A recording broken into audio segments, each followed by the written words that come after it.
money, its use and abuse. How a man uses money makes it, saves it, and spends it is perhaps one of best tests of practical wisdom. Although money ought by no means to be regarded as a chief end of man's life, neither is it a trifling matter to be held in philosophic contempt, representing as it does to so large an extent the means of physical comfort and social well-being.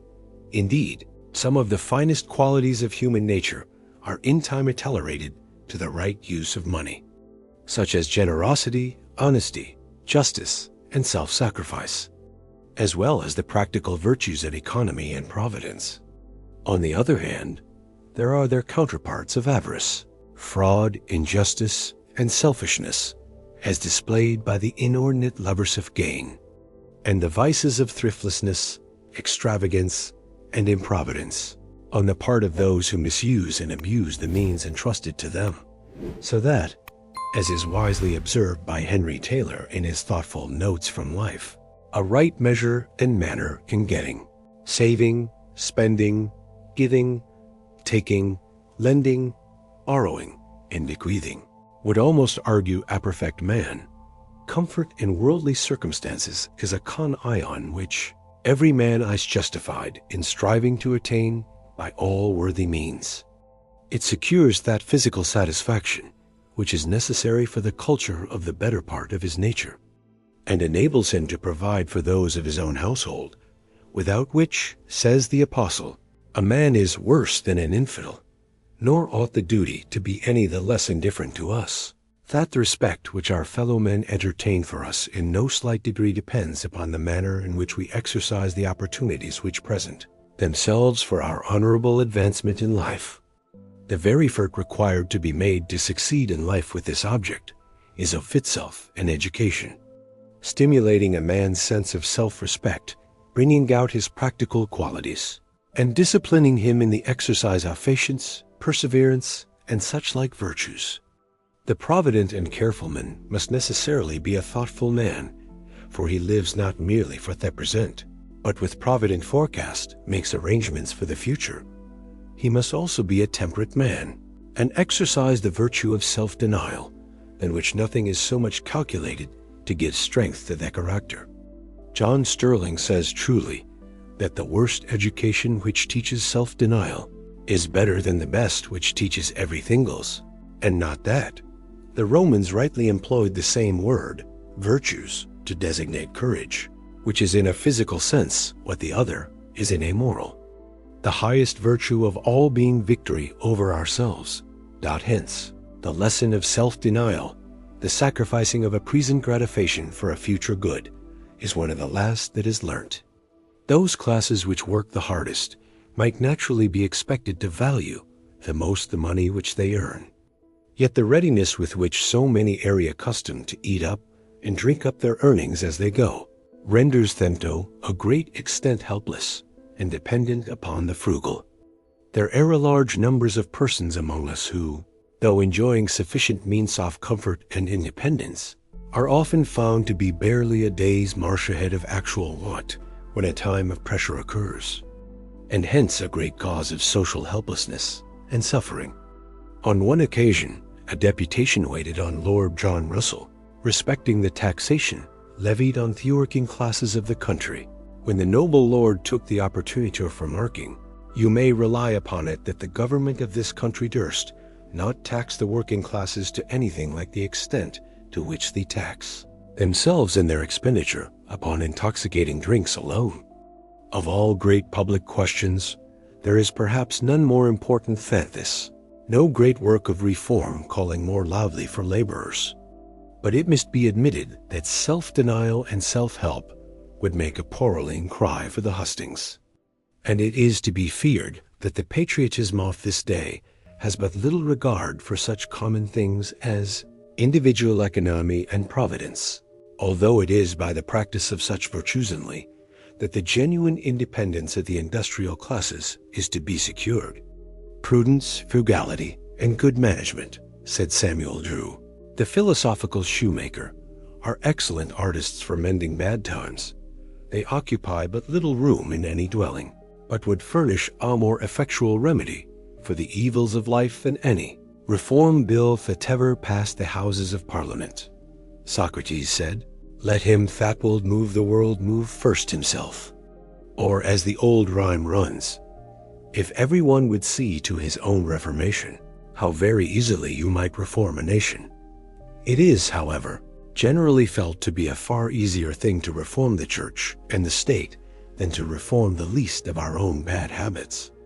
And in such matters, it is usually found more agreeable to our tastes, as it certainly is the common practice, to begin with our neighbors rather than with ourselves.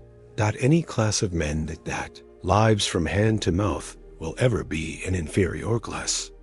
They will necessarily remain impotent and helpless, hanging on to the skirts of society, the sport of times and seasons. Having no respect for themselves, they will fail in securing the respect of others. In commercial crisis, such men must inevitably go to the wall.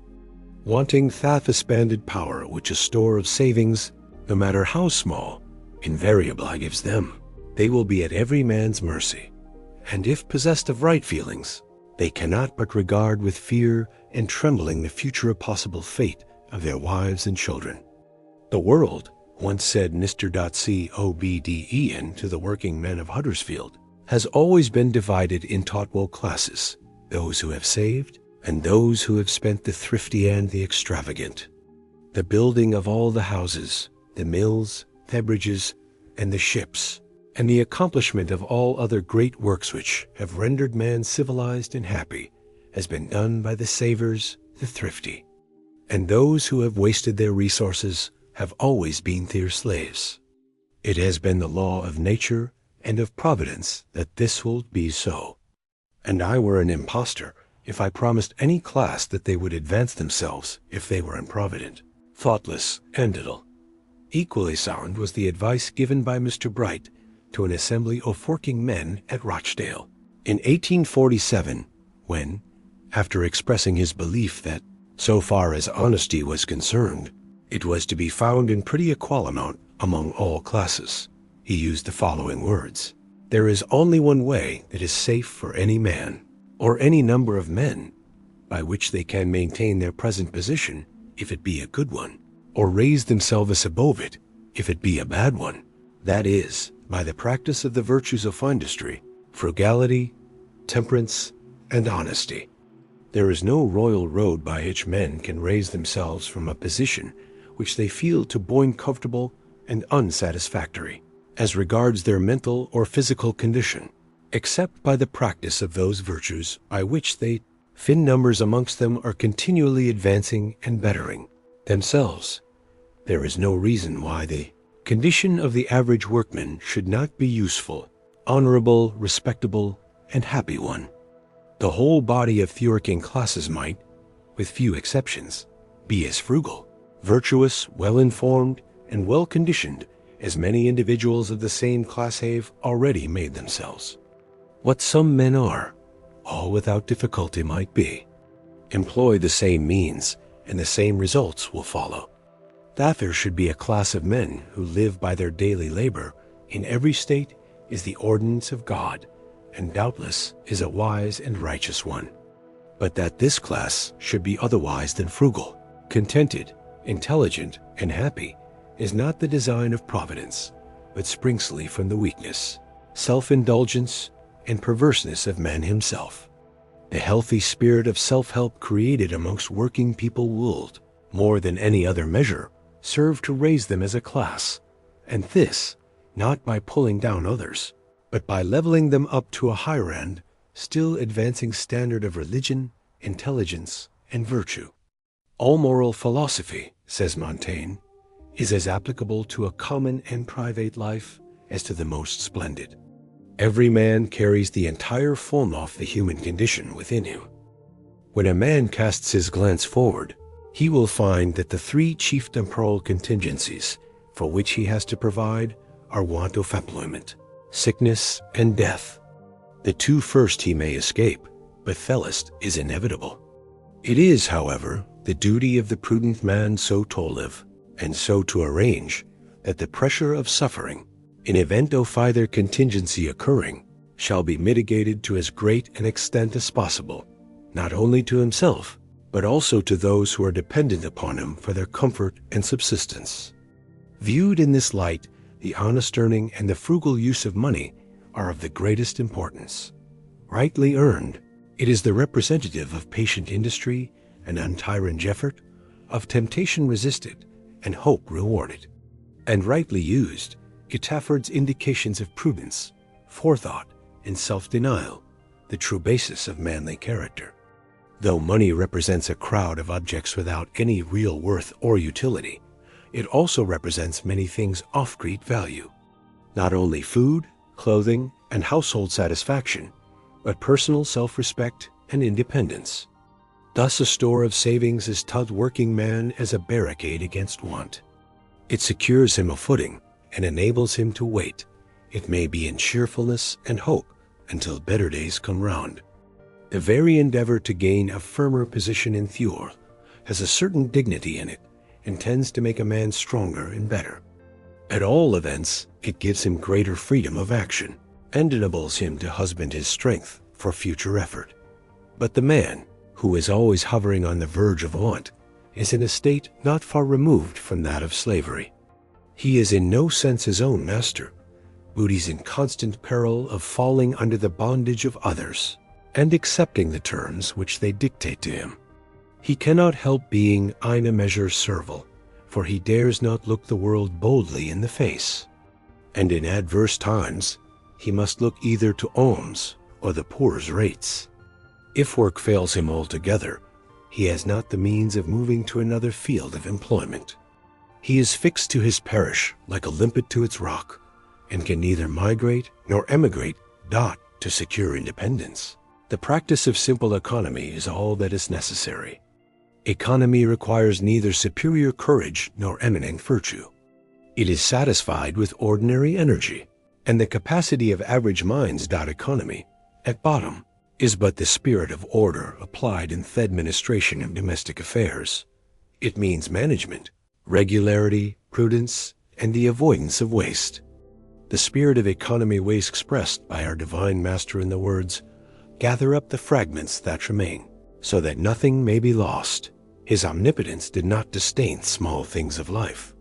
And even while revealing his infinite power to the multitude, he taught the pregnant lesson of carefulness, of which all stand so much in need. Economy also means the power of resisting present gratification for the purpose of securing a future good, and in this light it represents the ascendancy of reason over the animal instincts. It is altogether different from penuriousness, for it is economy that can always best afford to be generous. It does not make money an idol, but regards it as a useful agent. As Dean Swift observes, we must carry money in the head, not in the heart. Economy may be styled the daughter of prudence, the sister of temperance, and the mother of liberty. It is evidently conservative of character, of domestic happiness, and social well-being. It is, in short, the exhibition of self-help in one of its best forms.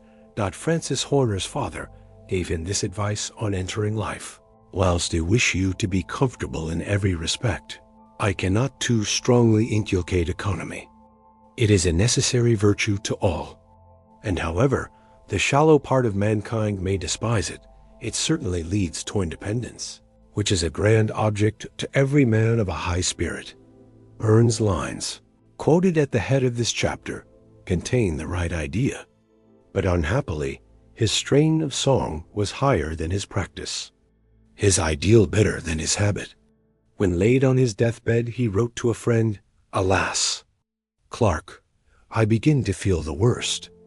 Burns' poor widow, and half a dozen of his dear little ones helpless orphans. There I am weak as a woman's tear. Enough of this. 'Tis half my disease. Every man ought so to contrive as to live within his means." This practice is of the very essence of honesty. For if a man do not magnanimously to live within his own means, he must necessarily be living dishonestly upon the means of somebody else. Those who are careless about personal expenditure and consider merely their own gratification, without regard for the comfort of others, generally find out the realities of money when it is too late. Though by nature generous, these thriftless persons are often driven in the end to do very shabby things. They waste their money as they do their time, draw bills upon the future, anticipate their earnings, and are thus under the necessity of dragging after them a load of debts and obligations which seriously affect their action as free and independent men. It was a maxim of Lord Bacon that when it was necessary to economize, it was better to look after petty savings than to descend to petty gettings, the loose cash which many persons throw away uselessly, and worse, would often form a basis of fortune and independence for life. These wasters are their own worst enemies, though generally found amongst the ranks oft those who rail at the injustice of the world. But if a man will not be his own friend, how can he expect that others will? Orderly men of moderate means have always something left in their pockets to help others, whereas your prodigal and careless fellows who spend all never find an opportunity for helping anybody. It is poor economy, however, to scrub. Narrow-mindedness in living and in dealing is generally short-sighted and leads to failure. The penny soul, it is said, never came to twopence. Generosity and liberality, like honesty, prove Thebist policy after all. Though Jenkinson, in The Vicar of Wakefield, cheated his kind-hearted neighbor Flamborough in one way or another every year, Flamborough, said he, has been regularly growing in riches, while I have come to poverty and the jail. And practical life abounds in cases of brilliant results from a course of generous and honest policy. The proverb says that an empty bag cannot stand upright. Neither can a man who is in debt. It is also difficult for a man who is in debt to be truthful. Hence it is said that lying rides on debt's back. The debtor has to frame excuses to his creditor for postponing payment of the money owes him, and probably also to contrive falsehoods. It is easy enough for a man who will exercise a healthy resolution to avoid incurring the first obligation, but the facility with which that has been incurred often becomes a temptation to a second, and very soon the unfortunate hurrah becomes so entangled that no late exertion of industry can set them free. The first step in debt is like the first step in falsehood, almost involving the necessity of proceeding in the same course, debt following debt, as lie follows lie. Haydn, the painter, dated his decline from the day on which he first borrowed money. He realized the truth of the proverb, "Who goes a-borrowing, goes a-sorrowing." The significant entry in his diary is, "Here began debt and obligation, out of which I have never been and never shall be extricated as long as alive." His autobiography shows, but too painfully, how embarrassment in many matters produces poignant distress of mind, utter incapacity for work, and constantly recurring humiliations. The written advice which he gave to a youth when entering the Navy was as follows: never purchase any enjoyment if it cannot be procured without borrowing of others. Never borrow money. It is degrading. I do not say never lend, but never lend if by lending you render yourself unable to pay what you owe. But under any circumstances never borrow. Fichte, the poor student, refused to accept even presents from his still poorer parents. Dr. Johnson held that early debt is ruin.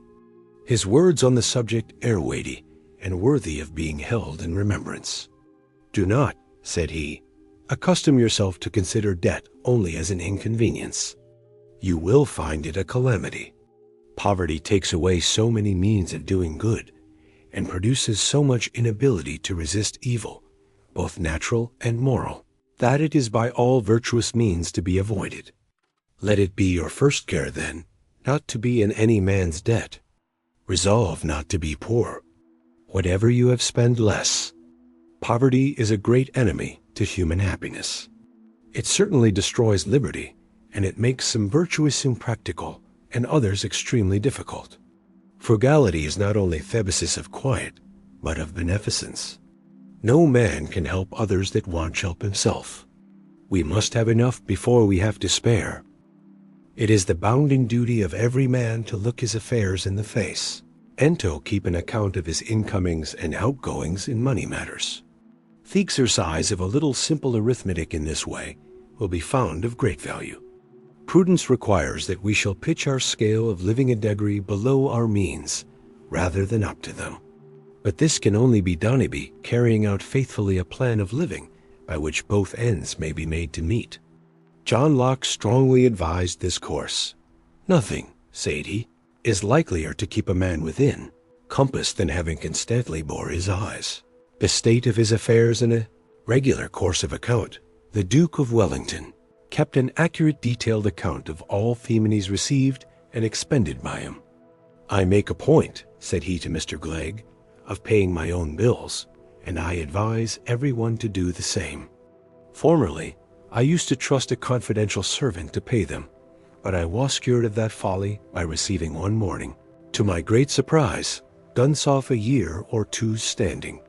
The fellow had speculated with my money and left my bills unpaid. Talking of debt, his remark was, "It makes a slave of a man."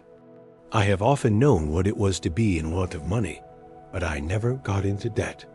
Washington was as particular as Wellington was in matters of business detail, and it is a remarkable fact that Head had not disdained to scrutinize the smallest outgoings of his household, determined, as he was to live honestly within his means even while holding the high office of President of the American Union.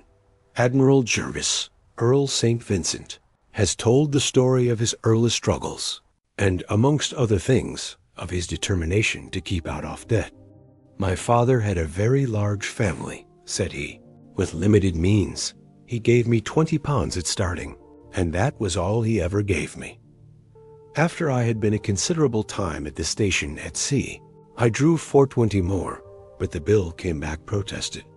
I was mortified at this rebuke, and made a promise, which I have ever kept, that I would never draw another bill without a certainty of its being paid.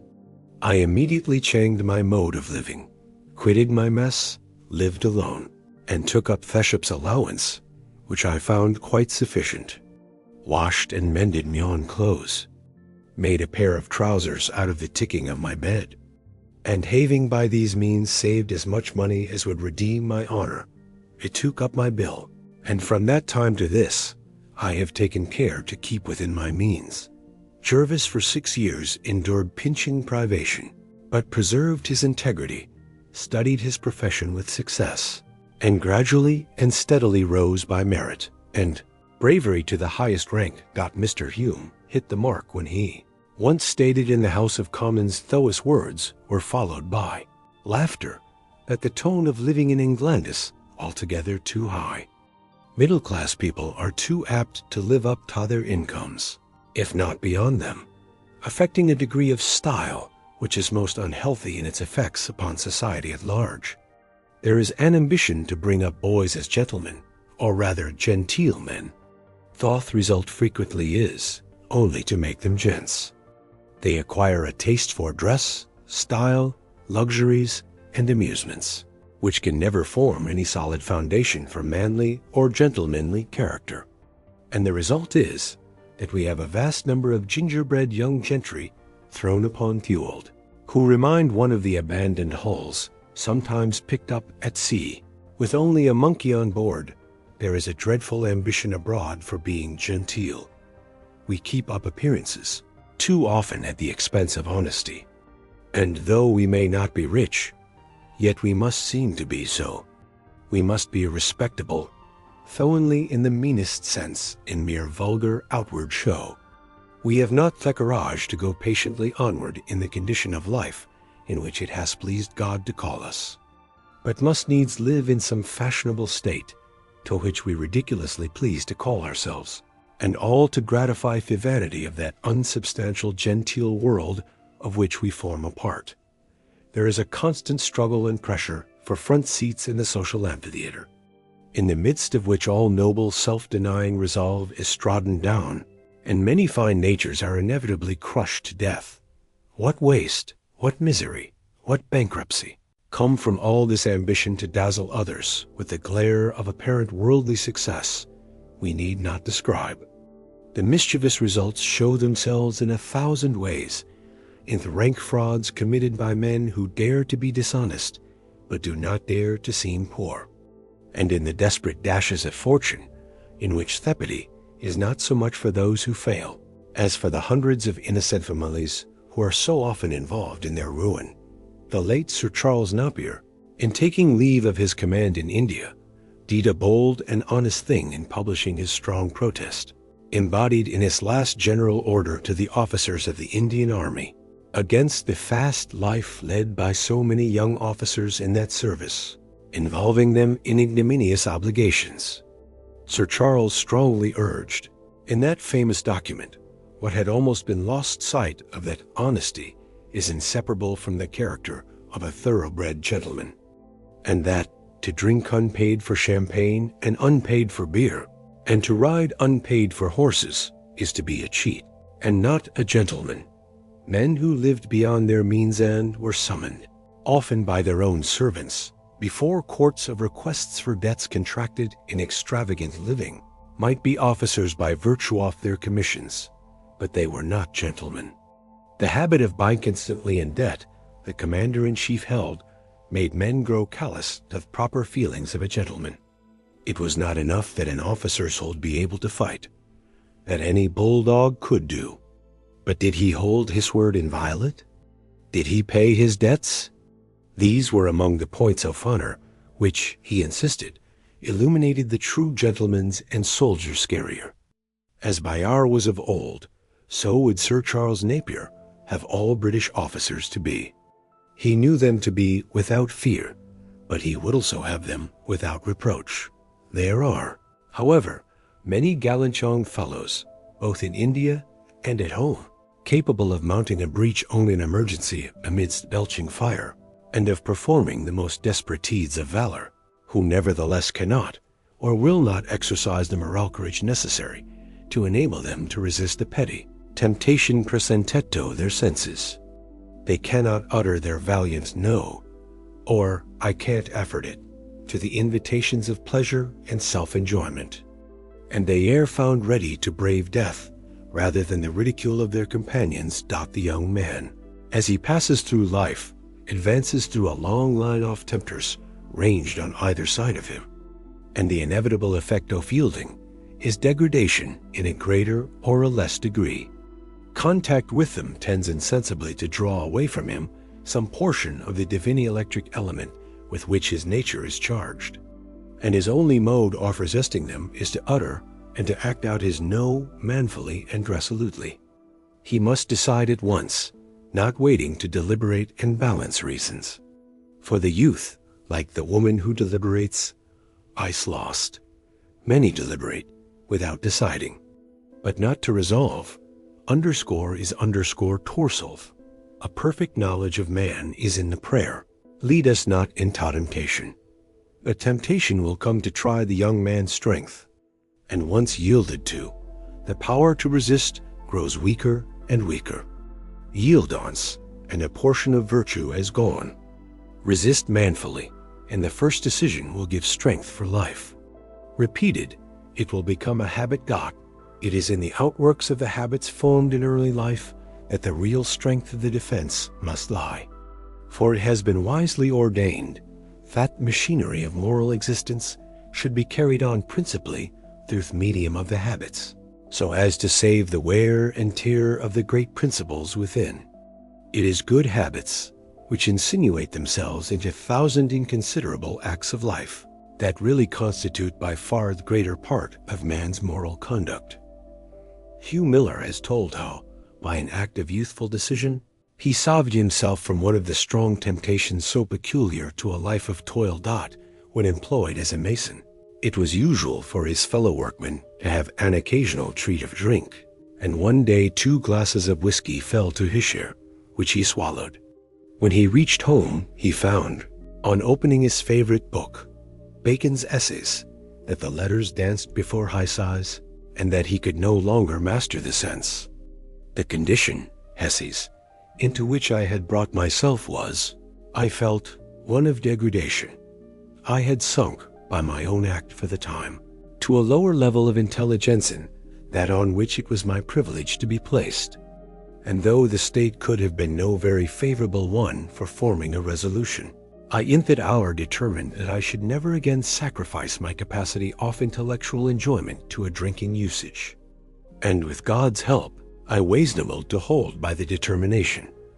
It is such decisions as this that often form the turning points in a man's life and furnish the foundation of his future character. And this rock, on which Hugh Miller might have been wrecked, if he had not at the right moment put forth his moral strength to strike away from it, is one that youth and manhood alike need to be constantly on their guard against. It is about one of the worst and most deadly, as well as extravagant, temptations which lie in the way of youth. Sir Walter Scott used to say that of all vices drinking is most incompatible with greatness. Not only so, but it is incompatible with economy, decency, health, and honest living. When Eyauth cannot restrain, he must abstain. Dr. Johnson's case is the case of many. He said, referring to his own habits, "Sir, I can abstain. Booty can't be moderate." But to wrestle vigorously and successfully with any vicious habit, we must not merely be satisfied with contending on the low ground of worldly prudence, though that is of use, but take stand upon a higher moral elevation. Mechanical aids, such as pledges, may be of service to some, but the great thing is to set up a high standard of thinking and acting, and endeavor to strengthen and purify the principles as well as to form the habits. For this purpose, a youth must study himself, watch his steps, and compare his thoughts and acts with his rule. The more knowledge of himself he gains, the more humble will he be, and perhaps the less confident in his own strength. But the discipline will be always found most valuable, which is acquired by resisting small present gratifications, to secure a prospective greater and higher one. It is then a blessed work in self-education, for real glory springs from the silent conquest of ourselves, and without that the conqueror is not, but the first slave. Many popular books have been written for the purpose of communicating to the public the grand secret of making money. But there is no secret whatever about it, as the proverbs of every nation abundantly testify. Take care of the pennies, and the pounds will take care of themselves. Diligence is the mother of good luck. No pains, no gains. No sweat, no sweet. Work, and thou shalt have. The world is his who has patience and industry. Better go to bed supperless than rise in debt. Such are specimens of the proverbial philosophy, embodying the hoarded experience of many generations as to the best means of thriving in the world. They were current in people's mouths long before books were invented, and like other popular proverbs, they were the first codes of popular morals. Moreover, they have stood the test of time, and the experience of every day still bears witness to their accuracy, force, and soundness. The Proverbs of Solomon are full of wisdom as to the force of industry and the use and abuse of money. He that is slothful in work is brother to him that is a great waster.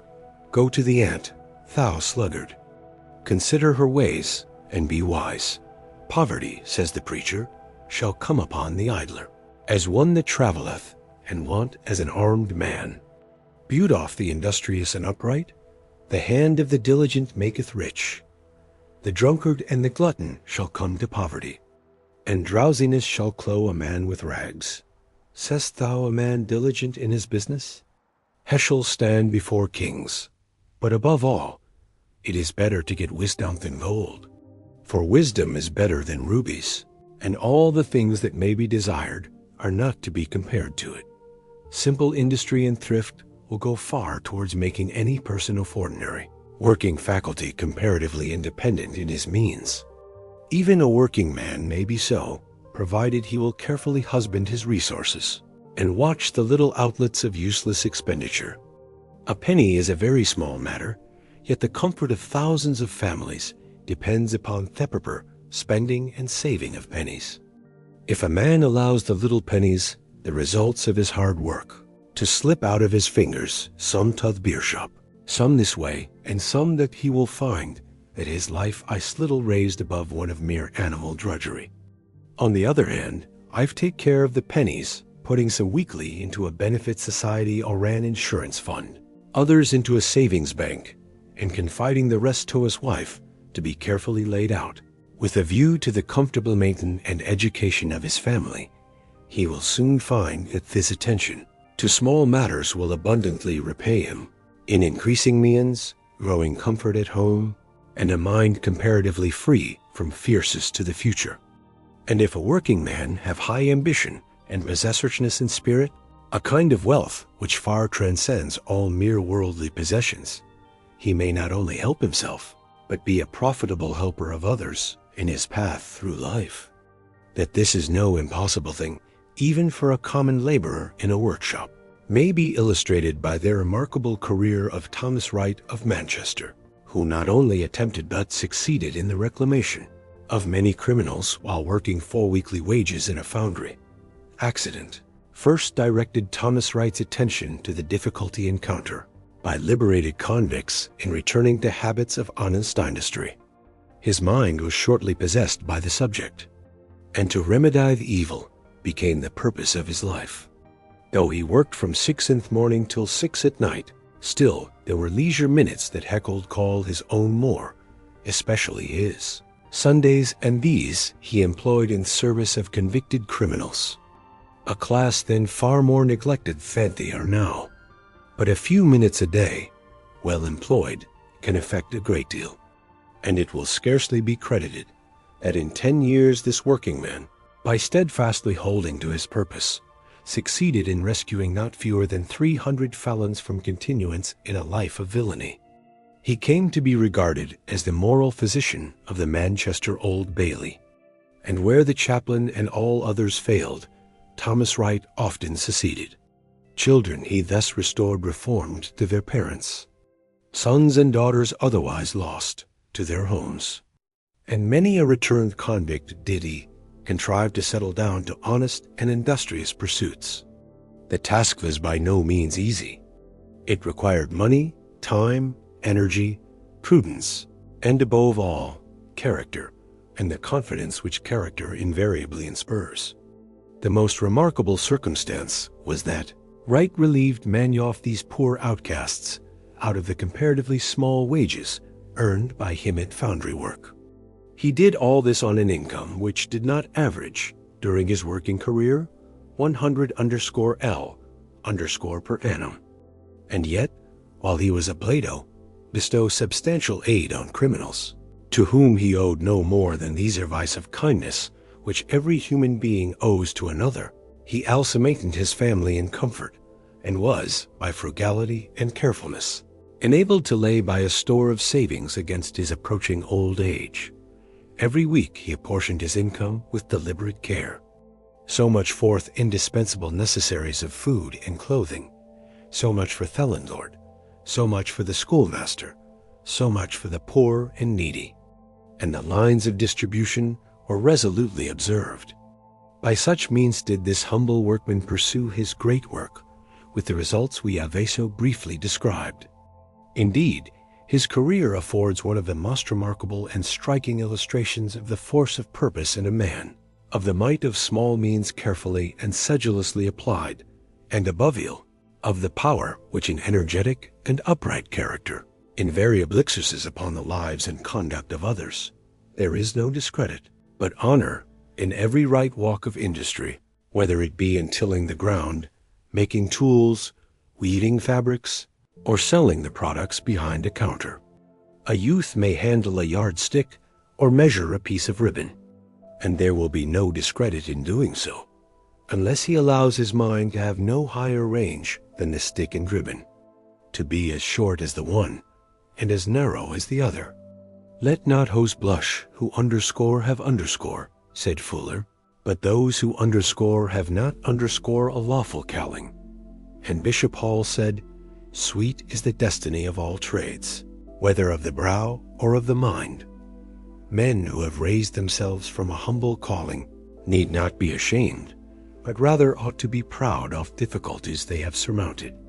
An American president, when asked what was his coat of arms, remembering that he had been a hewer of wood in his youth, replied, "A pair of shirt sleeves." A French doctor answered taunted Flechier, Bishop of Nismes, who had been a tallow chandler in Hisiath, with the meanness of his origin, to which Flechier replied, "If you had been born in the same condition that I was, you would still have been but a maker of candles." Nothing is more common than energy in money-making, quite independent of any higher object than its accumulation. A man who devotes himself to this pursuit, body and soul, can scarcely fail to become rich. Very little brains will do. Spend less than you earn. Add guinea to guinea.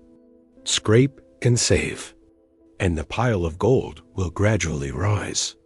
Osterwald, the Parisian banker, began life a poor man. He was accustomed every evening to drink a pint of beer for supper at a tavern which he visited, during which he collected and pocketed all the corks that he could lay his hands on. In 8 years, he had collected as many corks as sold for louis d'ors. With that sum, he laid the foundations of his fortune, gained mostly by stock jobbing, leaving at his death some 3 millions of francs. John Foster has cited a striking illustration of what this kind of determination will do in money-making. A young man hurrying through his patrimony, spending it in profligacy, was at length reduced to utter want and despair. He rushed out of his house intending to put an end to his life, and stopped on arriving at an eminence overlooking what were once his estates.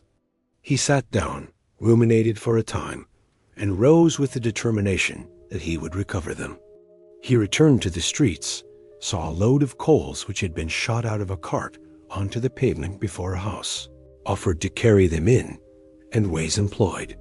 He thus earned a few pence, requested some meat and drink as a gratuity, which was given him, and the pennies were laid by. Pursuing this menial labor, he earned and saved more pennies. Accumulates ficting to enable him to purchase some cattle, the value of which he understood, and these he sold to advantage. He proceeded by degrees to undertake larger transactions, until at length he became rich. Their result was that he more than recovered his possessions, and died an inveterate miser. When he was buried, mere earth went to earth. With a nobler spirit, the same determination might have enabled such a man to be benefactor to others as well as to himself. But the life and its end in this case were alike sordid dot to provide for others and for our own. Comfort and independence in old age is honorable and greatly to be commended. But to hoard for mere wealth's sake is the characteristic of the narrow-souled, and the miserly dot, it is against the growth of this habit of inordinate saving that the wise man needs most carefully to guard himself. Else, what in youth was simple economy may in old age grow into avarice, and what was a duty in the one case may become a vice in the other. It is the love of money, not money itself, which is the root of evil. A love which narrows and contracts the soul, and closes it against generous life and action. Hence, Sir Walter Scott makes one of his characters declare that threepenny siller slew more souls than the naked sword slew bodies. It is only of the defects of business too exclusively followed, that it insensibly tends to a mechanism of character. The businessman gets into a rut, and often does not look beyond it. If he lives for himself only, he becomes apt to regard other human beings only in so far as they minister to his ends. Take a leaf from such men's ledger, and you have your life. Worldly success, measured by the accumulation of money, is no doubt a very dazzling thing, and all men are naturally more or less the admirers of worldly success. But though men of persevering, sharp, dexterous, and unscrupulous habits, ever on the watch to push opportunities, may and do get on in the world, yet it is quite possible that they may not possess the slightest elevation of character, nor a particle of real goodness. He who recognizes no higher logic than that of the shilling may become a very rich man, and yet remain all the while an exceedingly poor creature. For riches are no proof whatever of moral worth. and their glitter often serves only to draw attention to the worthlessness of their possessor. As light of the glowworm reveals the grub, the manner in which many allow themselves to be sacrificed to their love of wealth reminds one of the cupidity of the monkey, that caricature of four species. In Algiers, the Kabyle peasant attaches a gourd, well fixed, to a tree and places within it some rice. The gourd has an opening merely sufficient to admit the monkey's paw. The creature Comesto the tree by night inserts his paw and grasps his booty. He tries to draw it back, but it is clenched, and he has not the wisdom to unclench it. So there he stands till morning, when he is caught, looking as foolish as may be, though with the prize in his grasp. The moral of this little story is capable of a very extensive application in life. Power of money is on the whole overestimated. The greatest things which have been done for the world have not been accomplished by rich men, nor by subscription lists, but by men generally of small pecuniary means.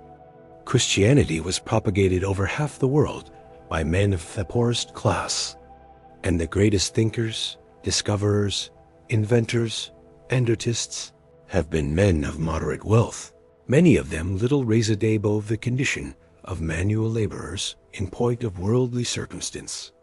And it will always be so. Riches are oftener an impediment than a stimulus to action, and in many cases they are quite as much a misfortune as a blessing.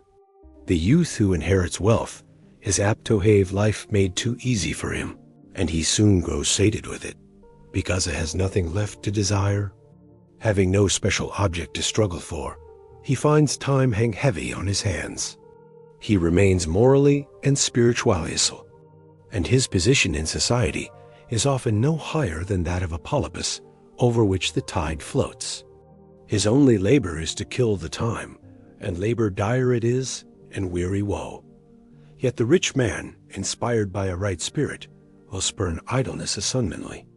And if he bethink himself of the responsibilities which attach to the possession of wealth and property, he will feel even a higher caldo work than men of humbler lot. This, however, must be admitted to be by no means the practice of life. The golden mean of Agur's perfect prayer is perhaps the best lot of all. Did we but know it, give me neither poverty nor riches. Feed me with food convenient for me. The late Joseph Brotherton, M.P., left a fine motto to be recorded upon his monument in the Peel Park at Manchester, the declaration in his case being strictly true. My richness consisted not in the greatness of my possessions, but in the smallness of my wants. He rose from the humble station, that of a factory boy, to an eminent position of usefulness by the simple exercise of homely honesty, industry, punctuality, and self-denial. Down to the close of his life, when not attending Parliament, he did duty as minister in a small chapel in Manchester, to which he was attached. And in all things he made it appear to those who knew him in private life, that the glory he sought was not underscore, to be seen of men, or to excite their praise, but to earn the consciousness of discharging the everyday duties of life, down to the smallest and humblest of them, in an honest, upright, truthful, and loving spirit. Respectability, in its best sense, is good. The respectable man is one worthy of regard, literally worth turning to look at. But their respectability that consists in merely keeping up appearances is not worth looking at in any sense. Far better and more respectable is the good poor man than the bad rich one, better the humble silent man than the agreeable, well-appointed rogue who keeps his gig. A well-balanced and well-stored mind, a life full of useful purpose, whatever the position occupied in it may be, is of far greater importance than average worldly respectability. The highest object of life we take to be to form a manly character and to work out the best development possible of body and spirit, of mind, conscience, heart, and soul. This is the end, else ought to be regarded but as the means. Accordingly, that is not the most successful life in which a man gets the most pleasure, the most money, the most power or place, honor, or fame, but that in which a man gets the most manhood and performs the greatest amount of useful work and of human duty. Money is power after its sort, it is true, but intelligence, public spirit, and moral virtue are powers too, and far nobler ones. Let others plead for pensions, wrote Lord Collingwood to a friend. I can be rich without money by endeavoring to be superior to everything poor. I would have my services to my country unstained by any interested motive. An old Scot, 313, and I can go on in our cabbage garden without much greater expense than formerly. On another occasion, he said, I have motives for my conduct which I would not give in exchange for 100 pensions. The making of a fortune may no doubt enable some people to enter society, as it is called, but to be esteemed there, they must possess qualities of mind, manners, or heart, else they are merely rich people, nothing more. There are men in society now, as rich as Croesus, who have no consideration extended towards them, and elicit no respect. For why? They are but as money bags. Their only power is in their till. Them men of mark in society, the guides and rulers of opinion, the really successful and useful men, are not necessarily rich men, but men of sterling character, of disciplined experience, and of moral excellence. Even the poor man, like Thomas Wright, though he possess but little of this world's goods, may, in the enjoyment of a cultivated nature, of opportunities used and not abused, of a life spent to the best of his means and ability, look down, without the slightest feeling of envy, upon the person of mere worldly success, the man of money bags and acres. But seek first the kingdom of God and his righteousness, and all these things shall be added to you. Matthew 6:33. May the Lord bless you and guide you in every good work.